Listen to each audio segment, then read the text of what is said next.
आप सुन रहे हैं एजी एंटरटेनमेंट की धमाकेदार प्रस्तुति। Music director DJ Munna Raj, Jhitki Bazar, Madhubani. Mix by AG recording studio. रोज रात में घरे आवना हमारा से सही तू बतावना। रोज रात में घरे आवना हमारा से सही तू बतावना। मनो करे प्यार में हरदम तोहर पागल बा। दिल गावे के लड़की से तोहर लागल बा। दिल गावे के लड़की से तोहर लागल बा। रोज रात में घरे आवना हमारा से सही तबा तावना। रोज रात में घरे आवना हमारा से सही तबा तावना। मनो करे प्यार में तार हरदम पागल बा। दिल गावे के लड़की से तार लागल बा। दिल गावे के लड़की से तोहर लागल बा। Music director DJ Munna Raj, mix by AG recording studio.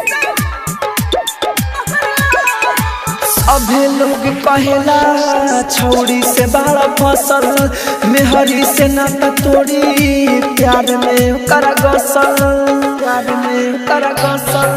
सभे लोग कहेला छौड़ी से बड़ा फसल, मेहरी से नाता तोड़ी प्यार में कर गसल। अब झूठ हमारा से जन कहे राजा, अब झूठ हमारा से जन कहे राजा। यही के कारण भाई हमार भागल बा। दिल गावे के लड़की से तोहर लागल बा। दिल गावे के लड़की से तोहर लागल बा। आप सुन रहे हैं एजी एंटरटेनमेंट की धमाकेदार प्रस्तुति।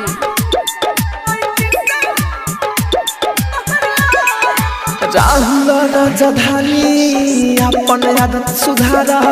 सोवत के फेरा छोड़ा हमरा के मत मारा। हमरा के मत मारा। राहुल राजधानी आदत अपन सुधारा। सोवत के फेरा छोड़ा हमरा के मत मारा। हाय अमित आशिक कुछ होता नहीं खे ठीक।